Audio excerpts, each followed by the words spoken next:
Welcome to the Worth the Fight podcast, where we bring you powerful conversations surrounding the sensible and therapeutic use of psychedelics and plant medicines towards healing trauma. I'll introduce you to guests who, through their own personal journey and transformation, tell the Worth the Fight story.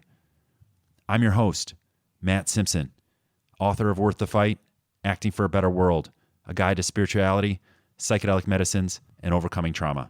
Thank you for listening. I'm pleased to introduce you to Shelby Hartman and Madison Margolin of DoubleBlind. Shelby Hartman is the co-founder, editor-in-chief of DoubleBlind, a biannual print magazine and digital media company at the forefront of the rapidly growing psychedelic movement. Shelby is also a reporter and editor specializing in psychedelics, cannabis, drug policy, and mental health. Her work has appeared in Vice, Quartz, The Huffington Post, and Rolling Stone, among many others. Shelby holds a master's degree in long-form journalism from Columbia University. Madison Margolin is the co-founder and managing editor of DoubleBlind. Madison covers psychedelics, cannabis, drug policy, and spirituality. She has written for Playboy Magazine, Rolling Stone, Nylon, Vice, LA Weekly, High Times, Tablet, and many others. She also edits feature-length content for Civilized. Madison is a graduate of Columbia Journalism School and UC Berkeley. Please enjoy our spirited conversation about everything psychedelics and culture. Thank you for listening. I'm here with Madison and Shelby of DoubleBlind. I met Shelby at the 2019 Global Ayahuasca Conference in Girona, Spain. So nice to reconnect with you. How are you ladies doing today? We're good. Thanks for having us. Awesome. Yeah, thank you for having us. For sure. Really excited for this interview and this time with you ladies. I love the work that you're doing at DoubleBlind, and I'm tickled pink at the opportunity of sharing transparent stories in so many different spectrums, the full spectrum of what's going on in this bourgeoning psychedelic renaissance that we're all playing our part in. First question, what are your thoughts on Denver and Oakland? I mean, I've been buzzing with excitement over this and what this means for our efforts to bring forth a more sane way of looking at mental health. Well, I wrote about the Decriminalization initiative in Rolling Stone, and when the bill first passed, I thought that everyone I interviewed was going to be overjoyed by the fact that Denver had made this landmark decision and that it was an indication for the progress of the psychedelic movement at large. I was really surprised to find out that while it is symbolic of a shifting attitude towards psychedelics, that a lot of people within the psychedelic community are actually very conflicted about what happened in Denver. So people within the drug policy movement at large, for example, people who are a part of the Drug Policy Alliance, which is one of the largest advocacy groups for drug policy and criminal justice reform in the United States, feel that the efforts to decriminalize psilocybin are taking away potentially from momentum that could be put behind a movement to decriminalize all drugs. And if you actually look at the number of people who were prosecuted last year in Denver for psilocybin, or the number of people who are prosecuted nationwide for psilocybin, it's just minuscule relative to the amount of people who are criminalized unfairly, in my opinion, for other drugs. Secondly, you have all of the researchers at the prominent institutions that are researching psychedelics like NYU and Johns Hopkins, who are concerned that if cities are to decriminalize psilocybin or other psychedelics without robust public education initiatives in place, that it's going to lead to somebody who doesn't know what they're doing, taking too much, doing something silly, making a sensationalistic headline, and putting the federal research that is on track to legalize psilocybin for medical purposes within the next 4, 5, even less years at risk. So yes, I'm excited. And yes, I think a lot of people should be excited. but it's not as simple as, woohoo, Denver decriminalized psilocybin and now everyone should do the same thing. Gotcha. What are your thoughts on Oakland taking it a step further? Yeah, so Oakland, I guess, really like in the public view went one step further. Instead of just focusing only on psilocybin, focused on all entheogenic all plants, including entheogenic plants. And so I guess what really the message is there is that this movement is hurtling forward, whether or not you do agree with the approach that Oakland and Denver and possibly California at large and other jurisdictions are taking. Like, this is happening. And so the next question is, how are cities or states going to either regulate it? If it's decriminalized, then you're not necessarily dealing with a regulatory system, but then how are we going to figure out education around these substances and like how to use them safely to avoid the sort of sensationalistic headlines that Shelby had mentioned, and grappling with questions of access and obviously the up and coming industry that that's going to develop around, I would say, first psilocybin, because it's probably the most obvious and easy thing to package into an industry, whether through gummy bears or chocolates, or there's one cafe in Denver that's now adding psilocybin or they talked about adding psilocybin to their coffee For microdosing, right?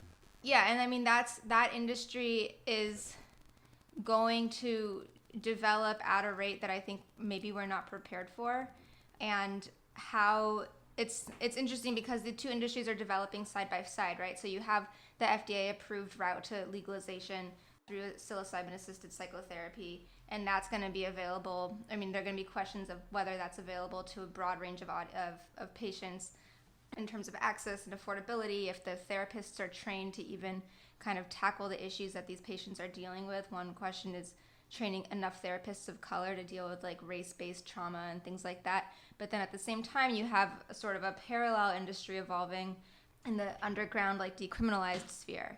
And so I've had people kind of come to me already and be like, is there going to be like a weed maps for psilocybin? And I'm like, I mean, we don't have, at least at this point, I wouldn't say there's enough of an industry to like officially be in an app like that. But, we have an article that we just published today, actually, that talks about psilocybin dispensaries in Canada. And so I think we're going to start to see more of that. That's outside the FDA approved psychedelic assisted psychotherapy model.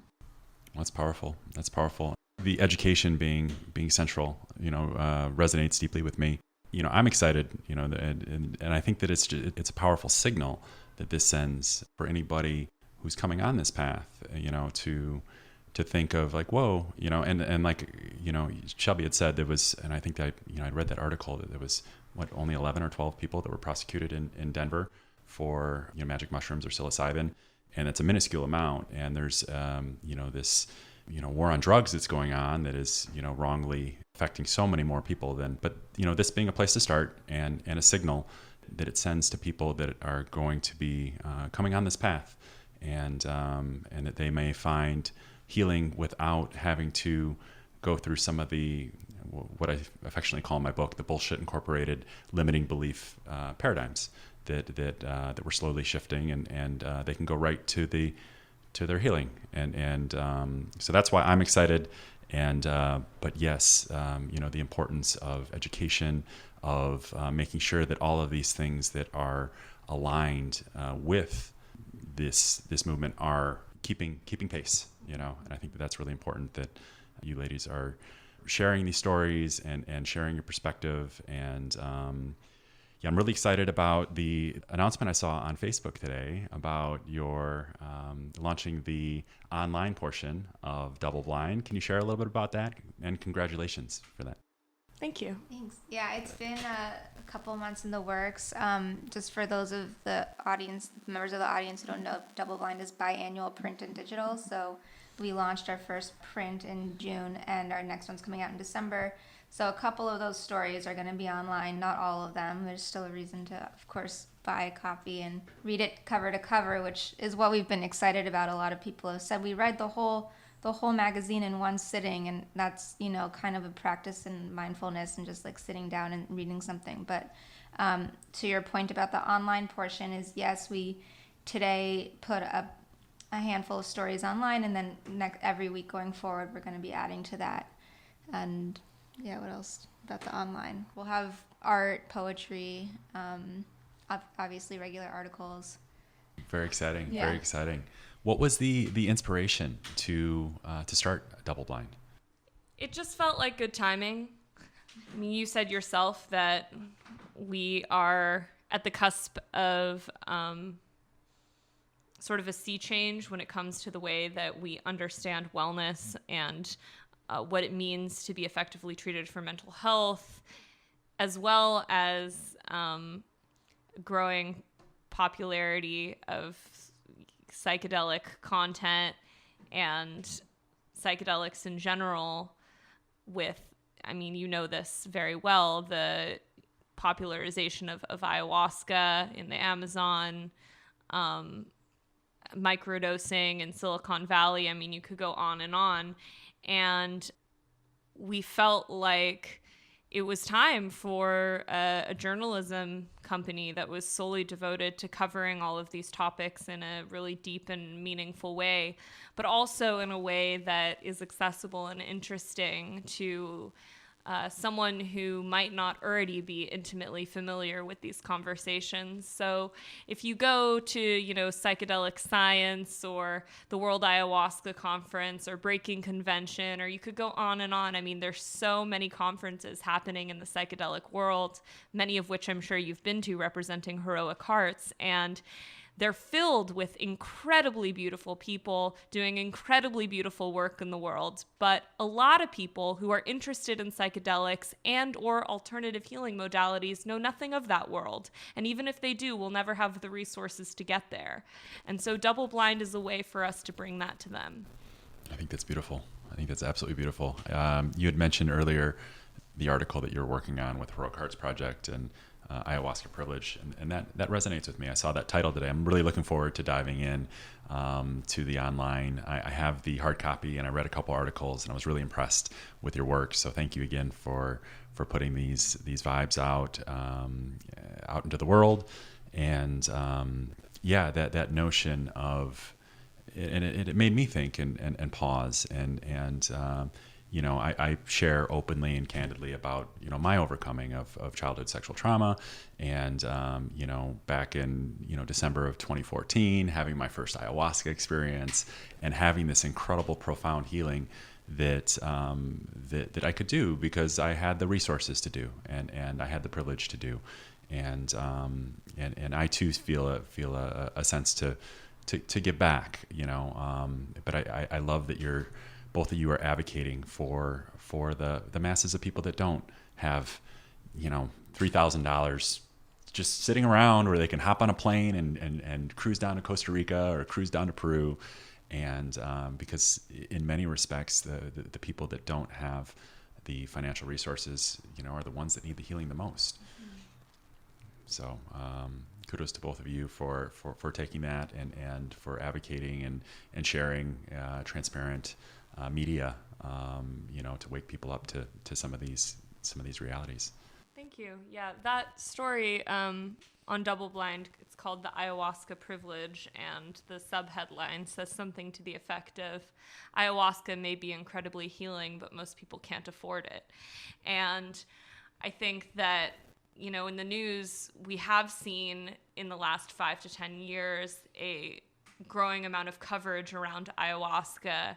I mean, for God's sake, Chelsea Handler went on her television show down to the Amazon somewhere and drank ayahuasca. I mean, it's all over the place now. And that being said, there's so much that we're not talking about. And it becomes a little scary when something as serious and profound as ayahuasca starts getting thrown around like it's kale chips or yoga. It's not kale chips or yoga. It's a really serious, potentially life-changing decision. So, we feel that it's important to put stories out that are not just talking about how psychedelics are great. Yes, we think they're great. Yes, we've both had life-changing experiences on them, but people shouldn't be doing them all day, every day. And some people probably should never do one. Truth. Well said on that. And I think that these are, I'm impressed with that perspective because I agree with that 100%. Has there been any specific personal healing experiences that really stand out on your respective journeys of healing with plant medicines or psychedelics? I mean, yeah, I wouldn't be doing double blind if I hadn't already had significant experiences with psychedelics. I mean, I got into psychedelics kind of academically before I started doing them. And then, you know, like I did all this research and read books, Aldous Huxley and Timothy Leary and like all, you know, all of the kind of classic books. And then I started getting into them experientially. And that, you know, it's like, it's one of those like aha moments where you're like, oh, be here now. I get it. Or you have these moments where, you know, they describe in the quote unquote mystical experience, which is, you know, there's this noetic quality or like this kind of feeling of like ultimate truth or reality that I usually get if I'm, you know, at least with psilocybin or ayahuasca. And that is laid out actually in scientific terms in what's called the mystical experience. So people who are taking psychedelics, specifically psilocybin in assisted psychotherapy clinical trials, are having these mystical experiences that are defined by 7 criteria that's forcing scientists to grapple with the notion of mysticism and spirituality and God or what have you as healing modalities. And so the extent to which somebody is getting better from the condition that they're going into the trial for correlates with the magnitude of the mystical experience they have, like how many of those criteria they're actually checking off. So to your point, like, you know, I think with psychedelics, it's a sort of a way to plug back in to a certain ethos that, I mean, for me especially, like I don't do it all the time. Like I feel like maybe people think I'm more of a psychonaut than I am. I forgot who said this, but you know, someone once said like, if you get the message, hang up the phone. Yeah. But sometimes the message gets. Was it Ram Dass? Was that? I think it might have been Ram Dass. I don't want to misquote Ram Dass. Alan Watts, I believe. I'm sure, Oh, and I'm no. sure, and I'm sure many. Yeah, I mean, you know, you get the message, but then sometimes you forget the message, or it gets, you know, you dump a lot of other messages on top. Hang up the phone for now. Hang up the phone for now. Yeah. And so, but I do really believe in that because, you know, I've seen it go in so many different directions, and people kind of taking psychedelics willy-nilly and indiscriminately, and really putting their mental health at risk. And you know, I think it takes really knowing yourself and knowing what your capacity is, and whether, you know, really having an intention before you go into the experience. Like I've been saying recently that I want set and setting to be as obvious to the psychedelic experience as like don't drink and drive. So Ooh, I like that. Yeah, like just know why you're doing it. Like be prepared. Like this isn't.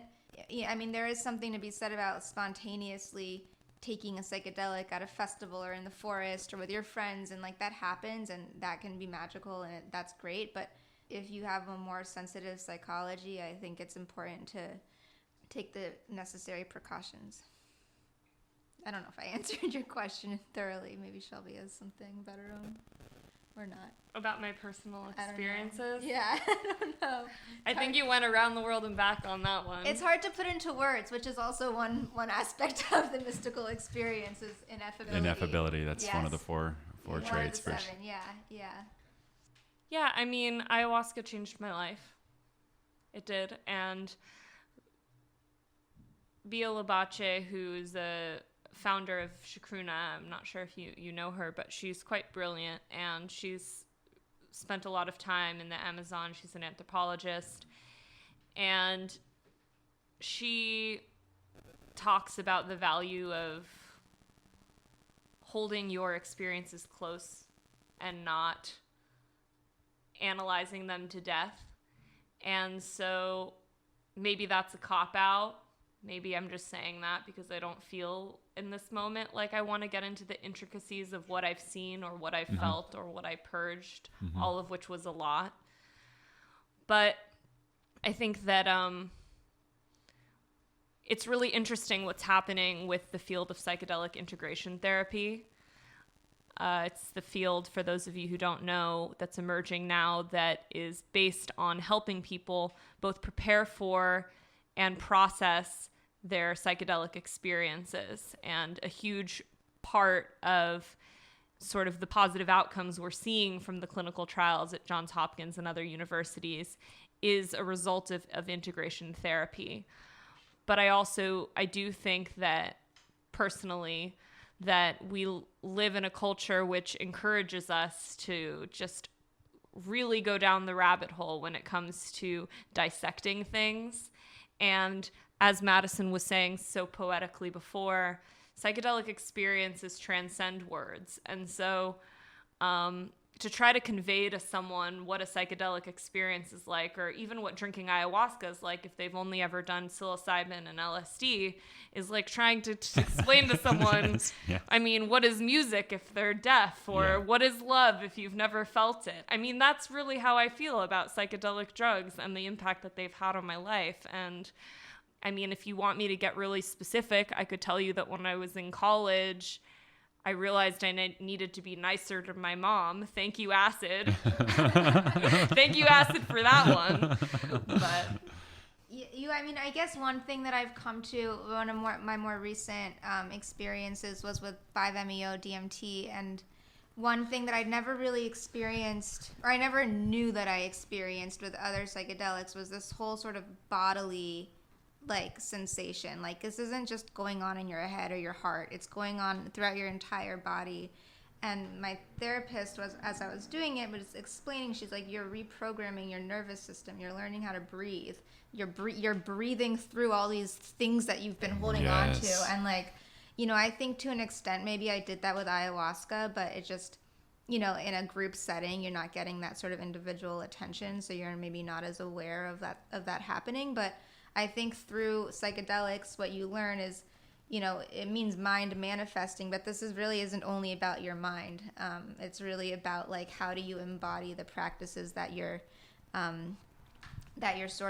that are being revealed to you through the psychedelic experience, and then putting that into practice in your everyday sober life. And so whether that's breathing, or then practicing being nicer to your mom, or stuff like that, it's really about the work. It's never really just about the trip. Yeah. Beautiful. I love that spirit, or that sentiment. And hopefully I'm imparting that with my work, with Worth the Fight, and the power of integration, and taking the stance that it's not about the psychedelic experience. It's about what are you doing with these psychedelic experiences to level up your life and the lives of the people you care about, and your circle of influence. And I think so many get lost in the peak experiences, and I'll keep beating the drum alongside of you ladies of the importance of integrating and the value of finding all these different ways to tap into that experience. I love Jason Silva's reference of these experiences as inverse PTSD, that they are just like these traumatic memories that we all heal from. These really intense peak mystical experiences are stored in our nervous system just the same way, and we can access them through meditation, through prayer, through breath work, through fasting. Man, oh man, fasting's been huge for me. That's been probably the most unexpected value add or surprise that I would have never thought that would be a practice that would add so much value in helping me reconnect to my personal healing. And I just, again, wanted to applaud that sentiment that both of you share. And I know that is, it's important that as stewards and people that have kind of gone ahead on this path, that we maintain that and keep it real for people that are coming on this path. So thank you. Are there any psychedelic books that have really impacted your life? Psychedelic books or non-psychedelic books, but I'm always curious as to the books that really hit, and the impactful ones that where we have these aha and just get it. I know yours. Oh, well, I always say The Doors of Perception, but I actually have a less obvious answer this time. Also by Aldous Huxley, is Island. And I say that because Island is the Doors of Perception put into practice. And so it's this it's kind of like the counterpoint to Brave New World, where you have this utopic, psychedelically informed society kind of just living at peace and according to these communal cooperative values that I think are really, like I said, it kind of feels like the narrative version the doors of perception. So those are my 2 shout outs for today. I would say that the book that has most impacted my spiritual journey has been The 7 Spiritual Laws of Success by Deepak Chopra. Ooh. And you know what? It's so funny because I always, and I don't even know if I want to say this publicly, but here I am. I'm saying it publicly. I always sort of feel like I have to preface that by saying, well, I know that he's, has these problematically expensive retreats, and a lot of people have feelings, for right or for wrong, in the spiritual community about the authentic texts, like the Lao Tzu's, the Tao Te Ching, and the more new agey sort of books that have come up with sort of the pop stardom around that, and Oprah and Eckhart Tolle and that whole thing. You know what? I find a lot of value. I found a lot of value in that book. I'm sorry, I'm going to say it. I think that there are 7 laws, and I know them by heart because my parents' really good friends, and I kind of refer to them as my spiritual parents because my parents aren't, they're incredible human beings, but they know nothing of meditation or psychedelics or any of that. So I call Mark and Catherine my spiritual parents, and they gave me this book, and there's 7 laws in it, and you're supposed to read 1 every single day, and then you're supposed to start over again. Cycle back. So I did that. I read a law every single day before or after my meditation in the morning for about 3 or 4 years. And then just in the last couple weeks, I kind of stopped, and then I came back to it, and I go through phases and stuff. But I find that, it's incredibly helpful to have a dose of spiritual wisdom in the morning, because us human beings, we're so narcissistic. We're just like walking around in our little movies, like thinking about our problems all day long, and it's just good to be reminded before you start your day that suffering is universsul, that it's impartial to the human experience. Buddha figured that one out like however many millennia ago. We're all in this together. That's really We're wired exactly how we've been wired for 40,000 plus years. It's inspiring to hear about Shelby's morning routine. I know I really do have a hard time in the mornings, and so I think one thing is like I write about psychedelics like objectively, but also like I'm a person who deals with anxiety and all the like regular fears and stressors of life, and like that's sort of like when I look into psychedelics and spirituality, like that's me trying to deal with my shit basically too. And so like hearing how other people, whether you say a prayer in the morning, I've been trying to if you're Jewish, there's a prayer at night, it's called Shema, and you say the Shema before you go to bed. But there's also prayer in the morning to start your day also, which is like thanking your creator for being here, and like trying to just remember these practices, whether it's like a psychedelic practice or you thought about it while you were tripping and now you're putting it into action or whatever. But yeah, meditating in the morning, I've got my pillow over there. Maybe I'll start soon. Yeah, we're publishing an interview in a couple weeks with the host of On Being, Krista Tippett. And in that interview, she talks about basically how all humans are humans. And she talks about how if you really learn about your heroes, Martin Luther King and Gandhi and Mother Teresa and whoever else, you'll learn that they were flawed and that they were also on journeys of just always becoming and always striving, right? And there's some comfort in that like no one is just born perfect and no one is born having figured it out already. Sure. That's beautiful. Yeah, the idea of struggling better and suffering well, and is something that's been on my radar a lot of late.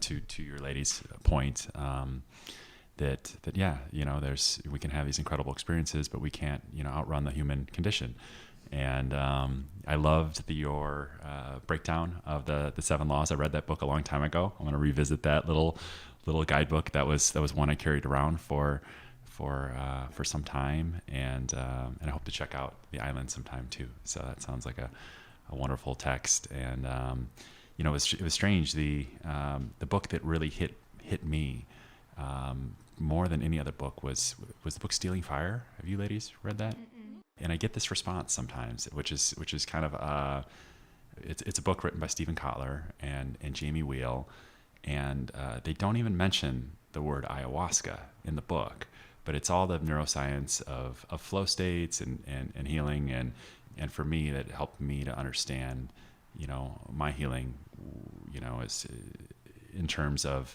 seeing all the other ways that people are healing all over the world and finding flow. So, but thank you for sharing your and the morning routine stuff. I love that stuff. I'm totally a junkie when it comes to that, and it's always fascinating to hear what other people are doing and what works. Is there anything else in the morning that really revs you up, or is a standout in terms of setting the day?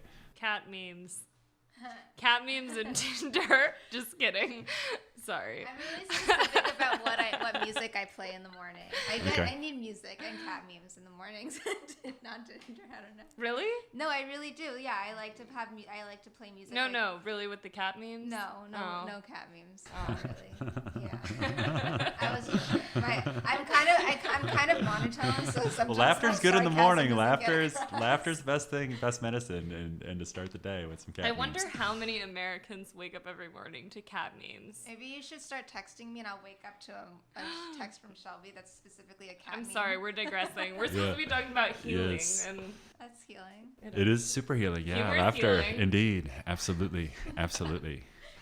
I've been reflecting a lot on the Renaissance that we're all a part of here, and what do you think the major differences are, versus the 60s and the 70s, and as we're pushing forward and slowly getting these misunderstood medicines back to respectability and in a position where people that are hurting and struggling with depression, PTSD, addiction can come forth and find the healing that they desperately need. Yeah, so I think one of the things is the people who were part of the original, quote unquote, original, or the Renaissance of the 60s, those people sort of grew up, right? And they went on to lead successful lives and have families, and they didn't lose it. And the people who are now in positions of quote unquote power, whether that's politicians or scientists or whatever, you can see that there's less fear because we've seen it through. This is not even my specific idea. This is, I think, when I was doing a story on the psychedelic renaissance like 5 years ago, a researcher said this to me, is that the people in power now who are maybe in their 30s, 40s, 50s, remember their friends who smoked a little pot or dropped acid here and there and they're fine. But I think the thing is with today's psychedelic renaissance is we're getting rid of that drug war, reefer madness stigma that really had put the kibosh on all the research. Secondly, I think it's important to sort of branch out from just the singular paradigm of Western sciences discovered the magic of psilocybin mushrooms. Like that's been discovered millennia ago by Western scientists. And so bringing in awareness of and appreciation for indigenous practices into the clinical trials or into sort of the scientific awareness. I think Charles Grobe, who's a researcher at UCLA, used the term, was it applied mysticism? White coat shamanism? No. It was. Oh, I don't know if that was his term. That was Pollan had said that in his book. Yeah. Yeah, there's this idea of like when you talk about applied mysticism, you're honoring the kind of woo-woo, ineffable practices that or notions that you would come to in a more indigenous ceremonial ritualistic way of healing, and then looking at that in a scientific Western setting. And I think we're seeing sort of the reconciliation of those practices, and with people beginning to honor that and revere it, we can like move forward. and hopefully, again, like pay homage to the original wisdom and practices surrounding like plant medicines. For me, the first thing that comes to mind when we think about the difference between the 60s and the psychedelic renaissance now is the rigor of the clinical trials that are happening. So there was a ton of research happening, as we know, and also, if you've read Michael Pollan's book, starting in the 50s. And I think by the time that Richard Nixon passed the Controlled Substances Act in 1970, I mean, there were dozens, if not hundreds, of studies looking at the therapeutic potential of LSD and psilocybin. Canada, the United States, and were there studies already in Europe at that time? I think that there were. Anyway, but a lot of that data isn't considered legitimate by the FDA because of their rigid, for right or for wrong, and that's another conversation, standards for what a rigorous clinical trial looks like. Double-blind, randomized clinical trial. As we know, it costs tens of millions of dollars to get a medicine through the double-blind randomized clinical trial process all the way through phase 3 into market. So I would say that that's the main difference. And then, of course, also this time, many of the researchers who are involved in the studies happening at these universities were involved or are descendants of the people who were involved in that early research in the 50s, 60s, 70s. And because of what happened, because of how all of the research was shut down at a time when it was showing incredible promise, there's a lot of trepidation in the research community. Everyone wants to make sure that they do this in a way that looks and feels and is very, very legitimate. And so I think that that's part of the reason why we have some fear around the decrim movement. I think that is... I think that just very much informs how people are talking about psychedelics. We have an interview that came out on DoubleBlind today with artist Alex Gray, and he talks about how he was invited to a MAPS conference, I don't know when, to talk about the relationship between mysticism and psychedelics, or psychedelics and art and religion, which is kind of his shtick, and how he basically wasn't invited back. And I can't tell you why that was. I don't want to claim to know the specifics of that situation. I know that he's still closely allied and dear friends with all the people in that world. But basically what he told DoubleBlind was the researchers, rightly so, want to stay really far away from like conversations that seem kind of too out there and too much resemble what was happening in the 1960s. I mean, I think also the difference between now and the 60s is this isn't a niche countercultural movement. Like psychedelics, I think, are becoming quote unquote mainstream to the extent there was a New Yorker headline a couple of years ago how ayahuasca is the drug of choice in the age of Kale or something like that. Mm-hmm. But, oh God. Yeah, I mean, there's, I even wrote a story for Vice a couple months ago, and the editor made the headline is ayahuasca mainstream now. So the fact that you have these Silicon Valley people microdosing, or your average Joe down the block who's sitting in on ayahuasca ceremonies, or the fact that Burning Man is now 80,000 people or something like that, shows how much psychedelic culture has seeped into the mainstream culture. Sure. So it's not just this turn on, tune in, drop out, which has its own merit, but a lot of people who've gone by that ethos are really still in society and contributing to it. And I think that's really the idea of psychedelics is now taking the culture one step further, applying the culture. I remember when I read the electric Kool-Aid acid test, I think Ken Kesey's complaint was like, okay, you guys discovered acid, now what? Like, what are you going to do with it? Like, the culture can't just end with, the Merry Prankster bus and the hippie 60 thing. And so right now I think we're seeing like the next chapter of that. Well said. Yeah, what comes to mind for me is Rick Doblin and was quoted a few years back. We're not the counterculture.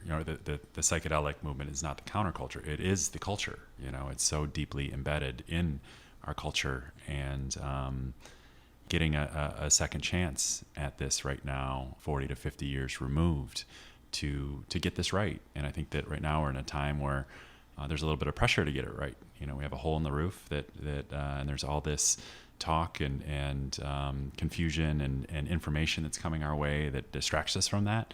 And I love the idea that psychedelics and peak performance have been tied together.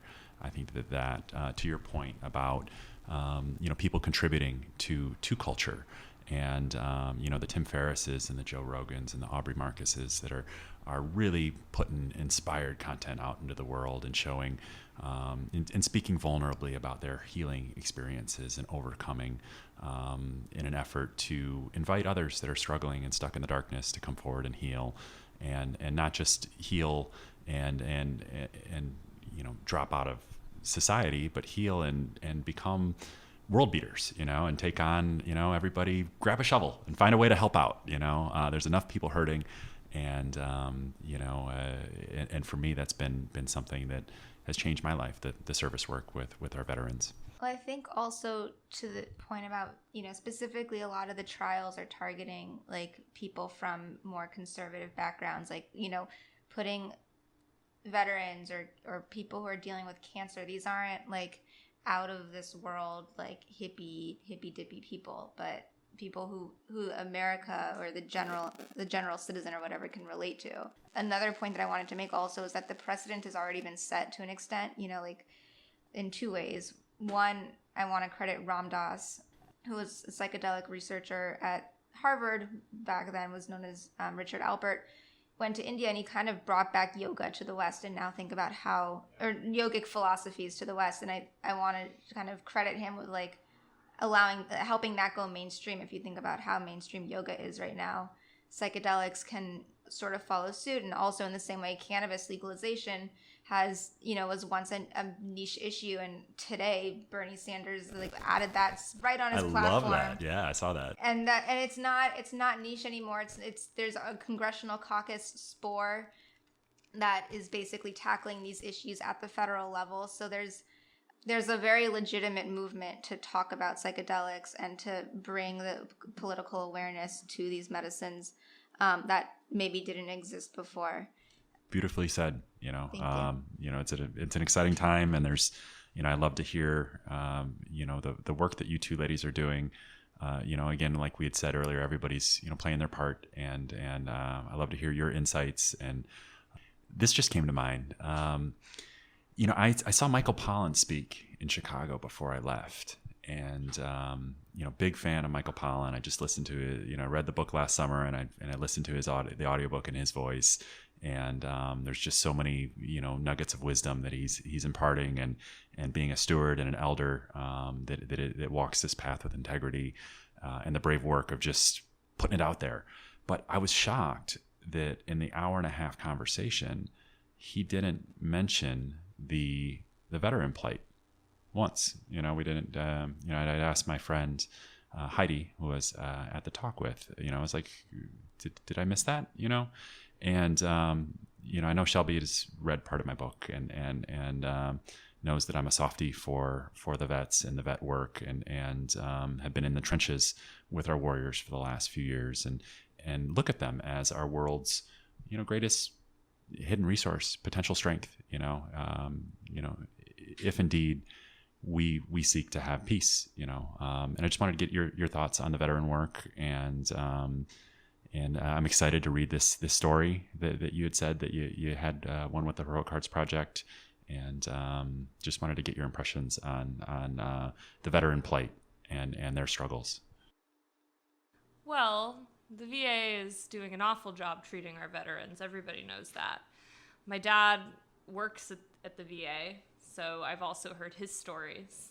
And I've also done a lot of reporting on veterans and PTSD, and specifically looking at the trial that Sue Sisley is doing at the Scottsdale Research Institute, giving cannabis to veterans with PTSD, but also on the trial that MAPS is doing, giving MDMA to veterans with PTSD. And, these medicines are showing incredible promise for treating conditions that we haven't really figured out how to treat.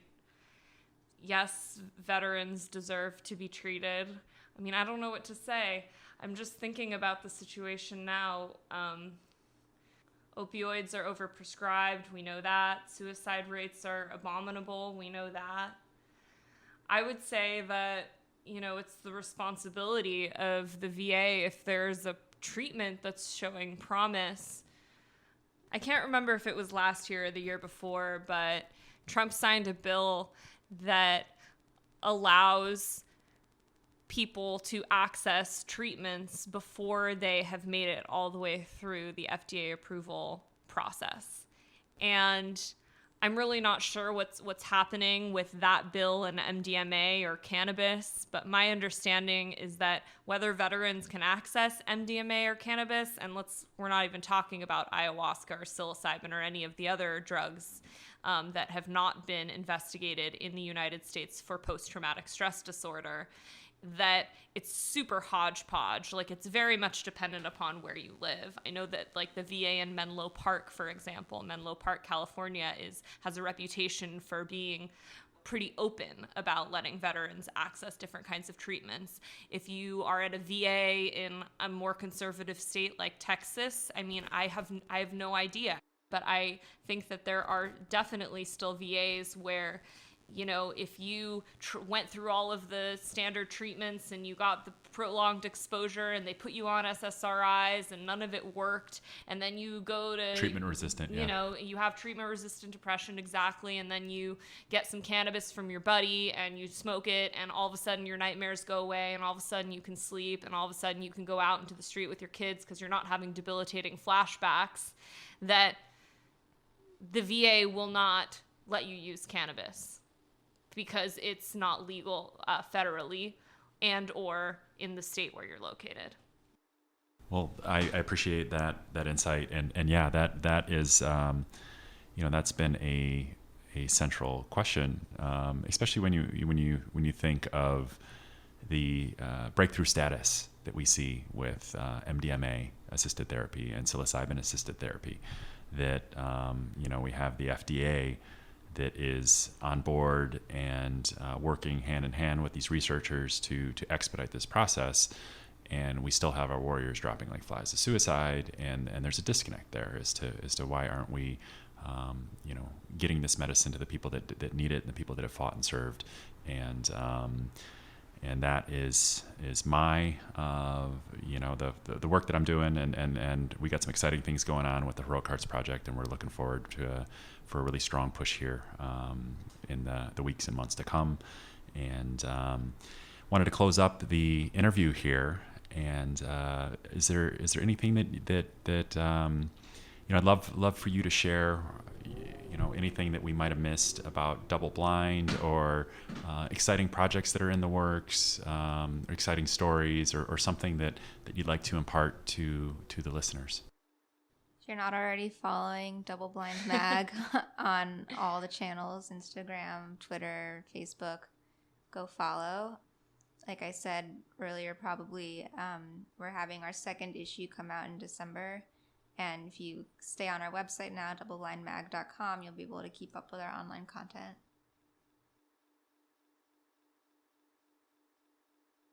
We've almost sold out of our first issue, so if you want a copy, buy it now. And I feel like we should also end on something less promotional and more, in the spirit of why you're doing this. There's a lot of things that can be said about psychedelics, an infinite amount of advice that can be given to someone who is curious about this topic and has yet to delve in. I guess if I was going to impart one piece of wisdom, I might try and dispel this notion of a bad trip, because I think that a lot of people feel called to psychedelics, and I'm not recommending that anyone does a psychedelic without knowing anything about your particular situation, so I'll be clear about that. But that being said, if you feel a deep calling to try a psychedelic, I wouldn't let your fear of a bad trip deter you, because there's so much to be gained from the challenges that we face in our lives, and psychedelics are no exception. Beautiful. One thing I also want to add is that psychedelics are never really just about psychedelics, whether it's your own psychedelic experience and having, epiphanies about your relationship with your parents or yourself or anything like that, or really what it comes down to, especially what we write about with DoubleBlind, is this notion of collective and individual wellness, such that the individual can't be well without the collective being well, and the collective can't be well without individuals dealing with their own healing. And so when we write about psychedelics, we're also writing about environmental justice or social equity or mental health or spirituality, and that's all sort of part and parcel to a healthy collective society. And so that's really my wish for DoubleBlind, is to get that message across so people can start to prioritize healing on whatever level that means to them. Beautiful, beautiful. Can't wait to see all of the incredible pieces that you two ladies are putting together that impart that spirit to our world. And thank you again for the bold and brave work that you're doing. And again, I can't wait to see how everything shakes out and to see how your vision unfolds. And thank you again for taking this time to have this conversation, and really great to connect with both of you ladies. Thanks so much. Thank you. Bye-bye.